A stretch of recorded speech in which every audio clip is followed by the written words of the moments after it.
Je vous propose pour l'épisode d'aujourd'hui des petits pains garnis à la noix de coco. On va avoir besoin de farine, bien sûr. On va avoir besoin de sucre, de noix de coco pour parfumer les pains, de la levure fraîche, du sel, bien sûr, de l'œuf, juste un œuf, de la levure chimique, de l'huile, de l'eau de fleur d'oranger et du lait. Et on commence par mélanger tous les ingrédients secs dans le pétrin. Donc, je place la farine dans le pétrin. Je rajoute le sucre semoule, la noix de coco, un peu de sel. Toujours, il faut mettre du sel pour les préparations sucrées. Je vais rajouter la levure chimique, l'œuf, l'huile, l'eau de fleur d'oranger et je vais essayer de diluer ou de dissoudre la levure boulangère dans le lait. Bien sûr, on a un lait tiède.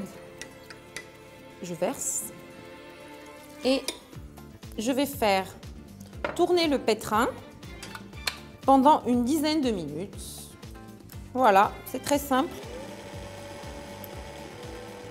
Pendant ce temps, je vais juste râper un tout petit peu d'écorce de citron que je vais rajouter et on récupère que le côté jaune de l'écorce.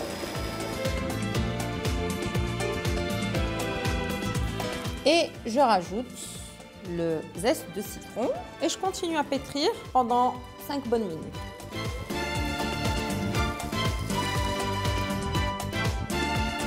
La pâte que j'ai est une pâte bien collante, donc je vais la laisser dans le bol et je vais la recouvrir pour la laisser lever.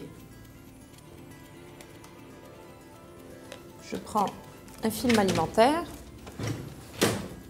et je la place à l'abri des courants d'air dans un endroit bien tiède pour activer donc la fermentation et l'action de la levure dans la pâte.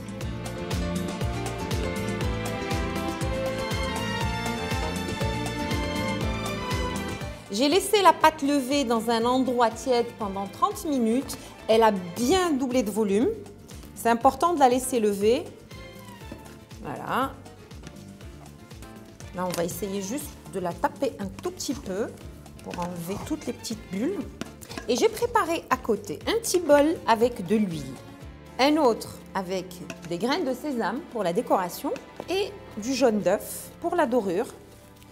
Je vais rajouter 2 petites gouttes de vinaigre au jaune d'œuf et je commence par passer mes mains dans l'huile, récupérer des boules de pâte et les disposer bien séparées sur la tôle que j'ai déjà recouverte de papier sulfurisé. Donc là, je prends la pâte et je fais des petites boules comme ceci.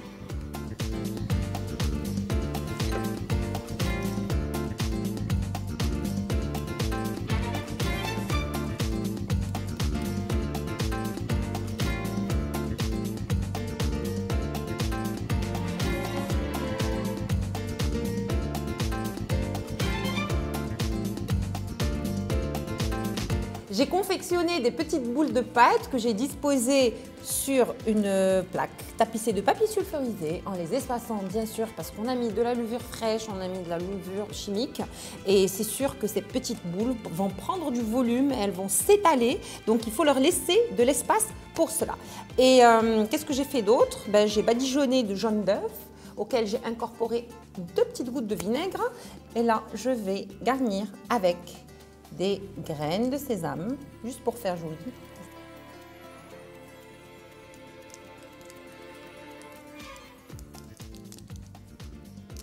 J'ai fini la préparation et la confection des brioches à la noix de coco. On les a garnies, décorées. Maintenant, on va les laisser lever dans un endroit tiède ou à l'abri des courants d'air avant de les passer au four.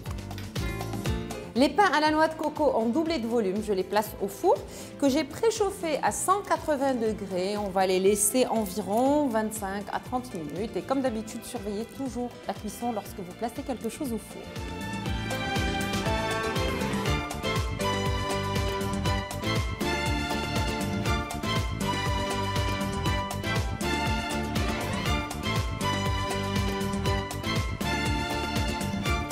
Les petits pains ont bien doré, ils sont bien cuits, bien moelleux. Voilà, j'ai fini. Et j'espère vous retrouver très bientôt. À très vite.